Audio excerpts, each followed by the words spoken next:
Hello, welcome back to another video. Today we'll be talking about the product rule. The product rule is exactly what you think it would be. So for derivatives, if we have two functions and we're multiplying them together in an expression and we want to know what the derivative of it is, we just use the product rule. And luckily the product rule isn't too difficult to remember or understand. So if we wanted to say the derivative of two functions together, so let's just say we had d over dx, which remember this is just a fancy way of saying the derivative. So the derivative of f times g, or fg, you could see it being used as well, same thing. And we're just going to say that's going to be equal to basically the first function's derivative, so f prime is another way of saying the derivative. So f prime, the derivative of f, multiplied by g, just whatever g was originally, just kind of copying it over. And then we're going to add what's known as g prime, so the derivative of g, and then multiply that by f. So just the normal function of f. And that is all you have to do. So essentially all the derivative is of the product rule, it's basically just the derivative of the first function multiplied by the normal version of the first function, and then it's the other way around. So it's derivative of the second function multiplied by just the normal first function, the f function.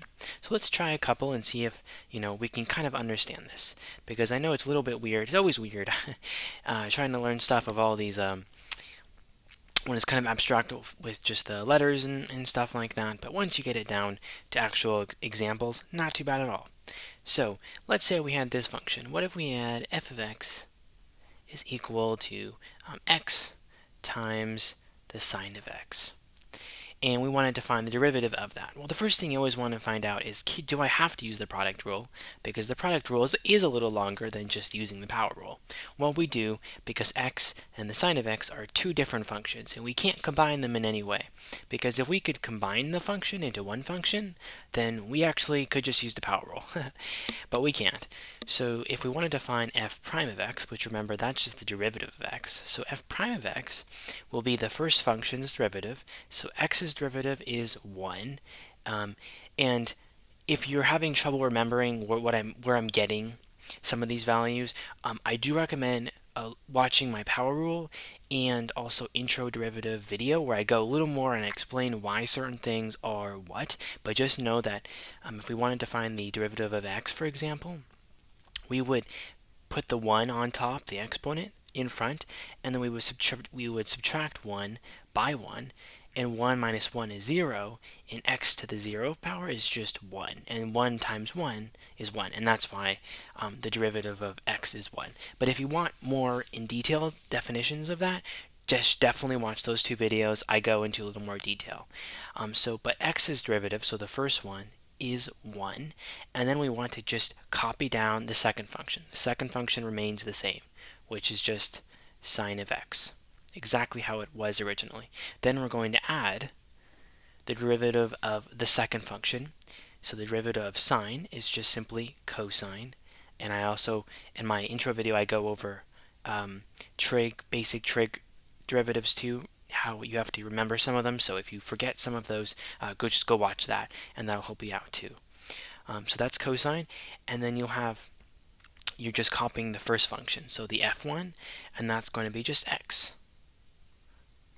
So after we do that, we just have to simplify, because this is the answer. We just have to make it a little clearer. So if we wanted to simplify this, we would just say that 1 times sine of x, well, that's just sine of x a little more simply, and then x by cosine of x, well, we're just going to put that in a little cleaner way, and that would be x. That would just be x cosine of x. So the answer is just sine of x plus x cosine of x. And this is your answer to the first problem. Now let's do something similar and see if we can apply it to different examples, because just like the power rule, it's really not too bad. You just have to keep practicing, and it becomes easier the more you do it. So let's say we had the function x squared e to the x. Do we have to use the product rule here? Well, I think we do, because there are two functions here. And no combining. So let's see what we can do. So the first function, we know what to do. We take that derivative. So the derivative of x squared is going to be 2x because we bring the 2 down, and then we're going to subtract 2 by 1, and 2 minus 1 is 1, so it's just 2x. Then we'll just copy down the g function, or the second one, and that's just e to the x. Then we're going to add the derivative of the second function, and the derivative of e to the x is just e to the x. So it's itself is the derivative, and only though if it's e to the x. If it's a little bit different, you have to do some different things, but for now, just e to the x by itself is just e to the x, and we just want to copy the first function down, so that's x squared. And then we just kind of simplify, and simplifying in this case will just basically involve combining 2x and then e to the x and then plus x squared e to the x. And I just want to say, technically you can put them in whatever order you want. Sometimes teachers kind of prefer where the x's are separated by something. It's a little cleaner, but there isn't a wrong way of putting it. So this is the answer: 2x e to the x plus x squared e to the x. Okay, so let's try one more similar one, and we'll kind of go from there. So let's say we had something like, how about x multiplied by the root of x? Now, do we have to use the product rule? Well, here's a trick. We could use the product rule, but unlike everything else, we actually don't have to. Why is that? Well, we can combine the root x and the x together to make one single function, and then we can just apply the power rule. But what should we make this? Well, if you recall, x is x to the first power, but we want this to kind of be in terms of a fraction over 2, because if you recall, a root function, or root of x, is just x to the 1/2, and x over 1, so that's just 2 over 2. That's the same thing as to the first power, or x to the 1. So, and if you remember too, when we multiply exponents together, just like if we had like x squared by x squared, that would be x to the 4th, we just actually add them that way. So 2 plus 1 is just going to be 3. So this just turns into 3 over 2. Okay, so now we can actually take the derivative of x to 3 over 2, and we don't have to worry about the product rule. So as a review, for this to work, we bring the 3 over 2 down, we multiply it by the x, and then we subtract 3 over 2 by 1. So 3 over 2 minus 2 over 2 would be 1 over 2. We put the 1 over 2 on top. And then, this is the answer, actually. This is the answer entirely, but we could rewrite this if you wanted to into something else. We could say this is like a 3. We're going to put the 3 on top. The x to the 1/2 is positive, so this is just a root x, and then it's all over 2, so this is the same thing. So 3 root x over 2, or 3 over 2 x to the 1/2. Same answer. Some teachers like it in this form, others don't really care. So just ask what your teacher prefers, and you can put it in whatever form. The point of this is, though, just because you have two functions being multiplied, sometimes, albeit kind of rarely, you can just combine them and use the power rule again. So I just wanted to show you that trick question there. But I'm going to come right back and we'll do some more product rule questions to just get better and better at it. Okay, welcome back. We're going to do some more examples. So let's just say we had something like f of x equals to x squared multiplied by the ln of x. What would we do here? Well, let's do the same thing and see if there's something we have to understand about this particular function. So x squared shouldn't be too bad of a problem. We know that x squared's derivative is 2x, so we take the derivative of the first one. Then we just rewrite the second one, which is ln of x. Then we're going to add the derivative of the second one.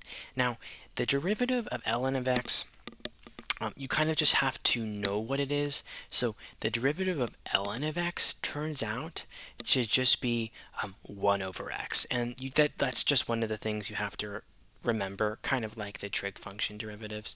So ln of x derivative is 1 over x. And then we just multiply by the whatever the original f function was. So that's just going to be x squared. So now let's go ahead and simplify.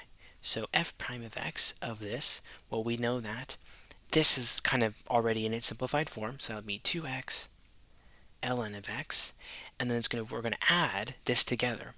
But if you notice, we actually can cross out something here because we have a 1 over x and then x squared. So the 1 over x will cancel out with this one here, and this will just turn into a 1.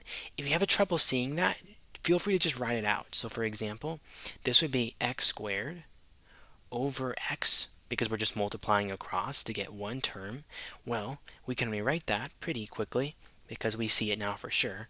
That's 2x ln of x, and we have the x squared over the x, but this is a 2 minus a 1, so that just turns into x. So the answer turns out to just be x in that case. Okay, so when we have something like that, not too bad to do, we can usually get it together. Let's do something similar to it. What if we had something more of a polynomial? Because we've been dealing with kind of unique functions, but what if we just had a standard polynomial we had to use all of our understanding of? So what if it was x squared minus 4 multiplied by, let's just say, x squared minus plus 2x plus 4, let's say. So if this is the case, how do we do the f prime of this? Well, let's just approach it the same way. It doesn't matter if there's a lot of terms inside of each one. We can still do the same thing. So the derivative of the first one will just be 2x for x squared. And we know that the derivative of any constant is 0. And if you want to know why, go ahead and watch the intro video. I explain it there.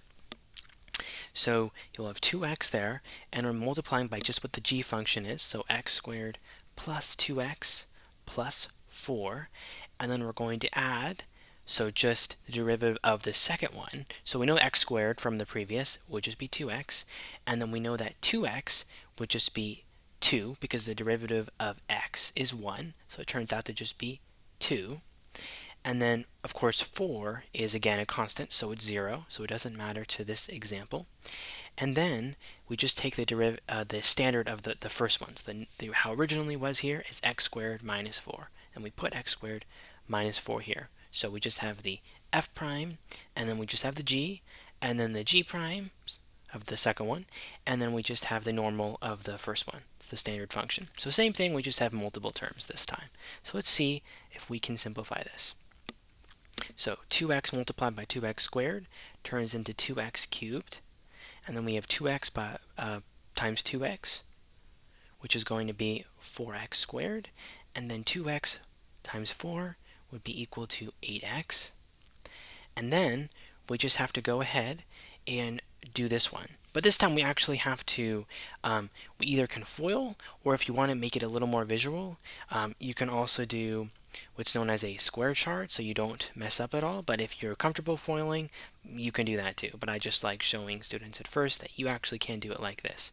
So you can do 2x plus 2, x squared minus 4, and then you just go ahead, x squared times 2x gives you 2x cubed, x squared times 2 is 2x squared, 2x by negative 4 is negative 8x, and then negative 4 times 2 is again just going to give you negative 8. And then you can just use those and simplify them out.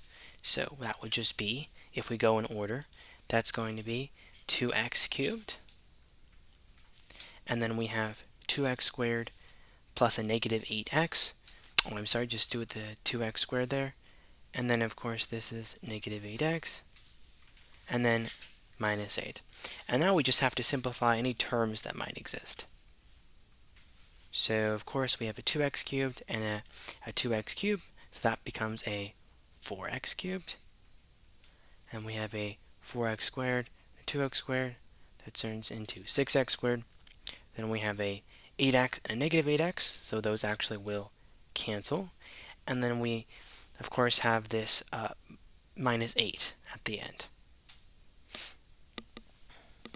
So that would be your answer to derivative. And like I said, again, you already sort of found the answer and you're just simplifying it out a little bit more, but you kind of already found the majority of it in the first place.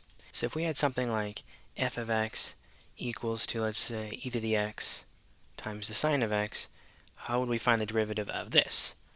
So just like before, we take the derivative of the first one, so that would be e to the x. Then we multiply by the normal of the second one, so sine of x. And we add the product of the first one, how it is right there, and then the derivative of the second one. So sine's derivative is cosine. And then, like I said before, you can always simplify it if you want for practice. If the teacher likes it, you can always go ahead and rewrite that without the parentheses, but just know that it's really the same thing already. So in this case, it would be e to the x sine x plus e to the x cosine of x. Okay, so to finish up here, what if we had a bit of a trick one? So I know before we had a bit of a trick one where the answer itself was we could combine it and create just one function and then just use the power rule. But what if we had something that doesn't exactly look like you have to use the product rule, but what if you could, and what if it was easier to usually use it? Now, sine of 2x, you'll learn something later that helps you get a similar answer, but for now, you don't understand that process yet, so let's try to use the product rule. Well, if you recall, a basic trig rule is that the sine of 2x is the same thing as 2 sine x cosine x. So that's just one of those rules you'd want to know. And so if we knew that, well, suddenly this does look like a product rule question. We have f here and we have g here. So let's see if we can do it. So 2 sine of x would be our first f derivative. So that would just be, we bring the 2 along. So that's 2, and then sine's derivative is cosine of x. And we just multiply by the standard of the g function, so that's just cosine of x. We write it right back down again. Then we add the the first one, what it was originally, so 2 sine of x, and then we just do the derivative of the second one. So cosine's derivative, if you remember, is negative sine of x. Okay, and then we just have to simplify. So we know that 2 cosine of x times cosine of x would be 2 cosine squared of x, and that makes sense if you just recall that if we had x by x, well, that would just be x squared, so it's the same idea. And then 2 sine of x by negative sine of x, well, we have a similar thing here, so that's going to be a negative 2 sine squared of x. Okay, so we can just go ahead and now put that answer right there. So that would just be 2 cosine squared of x minus 2 sine squared of x. So that's another answer, and it comes from sine of 2x. So let's try maybe one more and see if we can make sure that everything is all good for everything there. So what if we had something like, let's just say, maybe x by ln of x, and what if we also had something else after that? Let's just say we had f of x equals to x squared by e to the x by x cubed. What would we do in this case? Well, let's start with the one we might know. So, like our ln practice from before, we know that f prime of x will be first derivative of x, which is 1, and then ln of x, we're just going to rewrite, and then we're going to add the derivative of ln x, which is just 1 over x, and then the derivative of x, or just rewriting x, which is x over 1. So x ln of x is a fun one to do, because 1 times ln x is just ln of x, and 1 over x by x, actually these cancel each other out, so this is actually just plus 1. So this is kind of a fun one.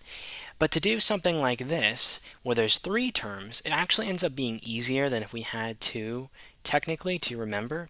Because just remember, something like this, the rule for it is we just have, let's just say it was f and then g and then h representing the 3 functions. Well, you would just have the derivative of the first one, and then you just rewrite the 2 of them, and then you add the derivative of the second one, and then you just rewrite the other ones, and then as you might expect, you do the derivative of the third one, and then you just, again, rewrite the other two. So it's actually an easier process because you're just taking the derivative of each. So for example, if we wanted to know the derivative of this function, we would just say it's going to be the derivative of the first one, so x squared is 2x. Then we multiply by e to the x, and then x cubed. We're just bringing them across. Then we add the derivative of the second one, so that's e to the x. Then we multiply by x squared and x cubed. And then finally, as you might expect, we derivative of x cubed, which is going to be 3x squared multiplied by e to the x, and finally x squared. And this whole thing would be the answer. So when it's three terms, which they don't give you a whole lot of usually, because it's very similar to the other one, you just have to kind of do the derivative of one of them and then rewrite the others and just keep doing that process until you have a derivative of each one and just add them all up together. But that one's just sort of one if they throw it in there. So this is an introduction to the product rule. Usually the product rule isn't too difficult to remember and do once you have a lot of practice with it. Next time we'll go into the quotient rule, and the quotient rule is a little bit more challenging at times just because you have to deal with a very certain rule and you have to make sure that you follow each the formula, or else you will get it wrong because there's a subtraction instead of an addition. Alright, hope this helped. Thanks for watching.